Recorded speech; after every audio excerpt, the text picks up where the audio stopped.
안녕하세요. 우리가 매일 마주하는 그 수많은 가격표들 있잖아요. 그 뒤에는 사실 엄청나게 흥미로운 이야기가 숨어 있거든요. 아주 간단하면서도 또 강력한 힘이 모든 물건의 가격을 결정하는데 오늘 바로 그 비밀을 한번 파헤쳐 보려고 합니다. 자, 그럼 바로 시작해 볼까요? 여러분, 혹시 이런 생각해 보셨어요? 우리가 점심에 먹는 피자 한 판, 또 아침에 꼭 마시는 커피 한 잔, 아니면 지금 이걸 보고 계실 바로 그 스마트폰 가격, 이거 대체 누가 어떻게 정하는 걸까요? 그 답은요, 생각보다 훨씬 가까운 곳에 있습니다. 바로 우리 모두가 매일 참여하고 있는 시장이라는 거대한 무대, 바로 거기에 숨어 있어요. 자, 그럼 우리 이야기의 첫 번째 장을 한번 열어볼까요? 바로 시장입니다. 모든 가격이 결정되는 바로 그 무대에 막을 올리는 거죠. 소비자와 판매자가 만나는 바로 그 공간 말이에요. 우리가 보통 시장이라고 하면 막 시끌벅적한 재래시장이나 큰 마트 같은 곳을 떠올리잖아요. 근데 경제학에서 말하는 시장은 개념이 훨씬 더 넓어요. 뭐 온라인 쇼핑몰도 시장이고 주식 거래하는 앱도 시장이고요. 한마디로 구매자와 판매자가 만나서 뭔가를 교환하는 모든 공간이 다 시장인 거죠. 근데 여기서 진짜 중요한 게 있어요. 이 두 주인공의 목표가 완전히 다르다는 거예요. 소비자는 어떻게든 만족을 최대로 끌어올리고 싶어 하고 생산자는 이윤을 최대로 남기고 싶어 하죠. 이 서로 다른 두 힘이 팽팽하게 줄다리기를 하는 곳, 거기가 바로 시장입니다. 자, 그럼 이 무대에 등장하는 첫 번째 주인공부터 만나볼까요? 바로 우리 자신, 소비자입니다. 경제학에서는 우리 소비자들의 선택을 수요라는 아주 중요한 단어로 설명해요. 이 수요라는 말에는요, 아주 중요한 두 가지 조건이 꼭 붙어야 합니다. 첫째는 그걸 사고 싶다는 마음, 즉 욕구고요. 둘째는 그걸 살 수 있는 능력, 그러니까 돈이죠. 이 둘 중에 하나라도 빠지면 경제학에서는 그걸 진짜 수요라고 보지 않아요.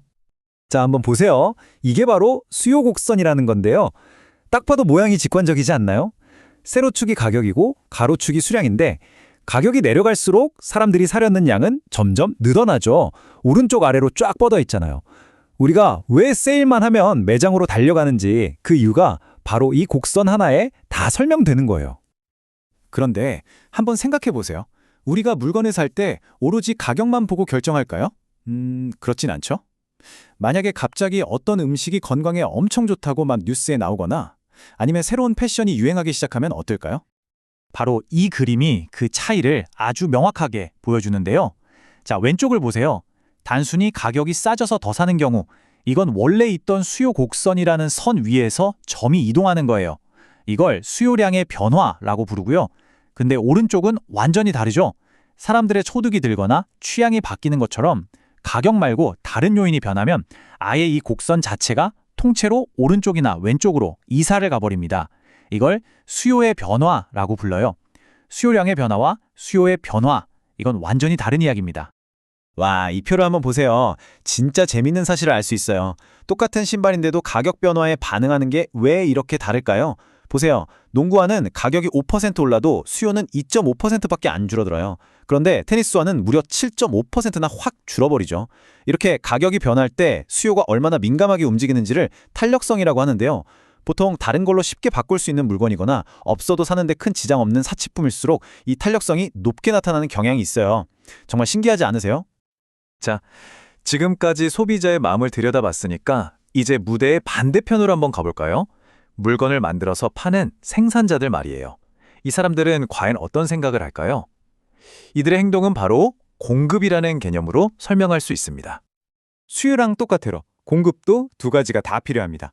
팔고 싶다는 의지, 그리고 실제로 팔 수 있는 능력, 이 두 가지가 모두 있어야 하죠. 생산자는 당연히 이윤을 최대로 남기기 위해서 얼마에 몇 개를 팔지를 결정하게 됩니다. 공급 곡선은 아까 봤던 수요 곡선이랑은 완전히 반대 방향으로 생겼죠? 오른쪽 위로 쭉 뻗어 올라가는 모양이잖아요. 생각해보면 너무 당연한 거예요. 생산자 입장에서는 물건값이 비쌀수록 더 많이 남으니까 당연히 더 많이 만들어서 팔고 싶어 하겠죠? 자, 이제 드디어 우리 이야기의 하이라이트입니다. 어떻게든 만족을 얻고 싶은 소비자와 어떻게든 이익을 남기고 싶은 생산자. 이 둘이 시장에서 딱 마주치면 과연 어떤 일이 벌어질까요? 바로 이 지점. 소비자가 이 가격이면 이만큼 사고 싶어 하는 양과 생산자가 이 가격이면 이만큼 팔고 싶어 하는 양이 기가 막히게 딱 맞아떨어지는 순간이 찾아옵니다. 서로 다른 꿈을 꾸던 두 주인공이 드디어 악수를 나누는 바로 그 마법 같은 순간이죠. 바로 여기입니다. 수요 곡선과 공급 곡선이 이렇게 딱 십자로 만나는 점, 이 점을 시장 균형점이라고 불러요. 그 유명한 보이지 않는 손이 마법처럼 정확한 가격 P0와 거래량 Q0를 찾아내는 바로 그 순간입니다. 우리가 평소에 마트에서 보는 대부분의 가격표는요, 바로 이 균형점에서 결정된 거라고 생각하시면 돼요. 이 균형 상태라는 게 정말 대단한 게요. 물건을 사려는 사람은 자기가 원하는 만큼 다 살 수 있고요. 팔려는 사람도 자기가 원하는 만큼 다 팔 수가 있어요. 물건이 모자라서 막 줄을 설 필요도 없고 반대로 안 팔려서 재고가 쌓일 걱정도 없는 거죠. 시장이 가장 깔끔하게 정리되는 가장 효율적인 상태가 되는 겁니다. 그런데 이렇게 완벽해 보이는 시장의 균형이 항상 그대로 유지될까요? 만약에 정부 같은 어떤 외부의 힘이 이 시장에 딱 끼어들면 이야기는 완전히 새로운 방향으로 흘러가게 됩니다. 예를 들어서 이런 상황을 한번 생각해 볼까요? 정부가 보기에 아파트 임대료가 너무 비싸서 서민들이 힘들어하는 것 같아요. 그래서 안 되겠다, 우리가 좀 나서야겠다 라고 결정하는 거죠. 그래서 정부가 가격 상한제라는 걸 실시합니다. 시장에서 저절로 정해진 균형 가격보다 더 낮은 선에서 이 이상은 받지 마세요 하고 가격에 뚜껑을 씌워버리는 거예요. 언뜻 들으면 임차인들, 즉 소비자들한테는 되게 좋은 정책처럼 보이죠? 하지만 그 결과는 어떨까요? 가격이 싸졌으니까 집을 구하려는 사람들은 막 몰려드는데 집주인들 입장에서는 돈이 안 되니까 집을 내놓으려고 하지 않는 거예요.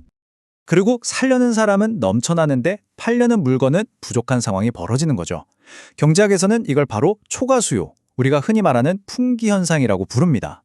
분명히 좋은 뜻으로 시작한 정책인데 오히려 시장의 자연스러운 흐름을 막아서 예상치 못한 부작용을 낳게 된 대표적인 예라고 할 수 있죠.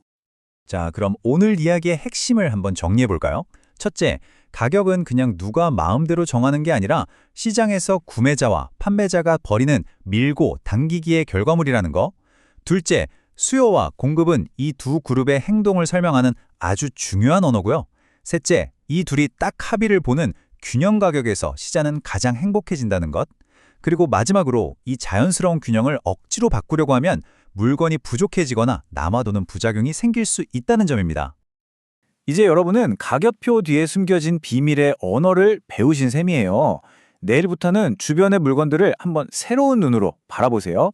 왜 인기 있는 가수의 콘서트 티켓은 구하기도 힘들고 비싼지, 왜 작년에 나온 스마트폰은 가격이 뚝 떨어지는지, 그 모든 현상 뒤에서 춤을 추고 있는 수요와 공급의 모습을 발견하는 재미 쏠쏠하실 겁니다.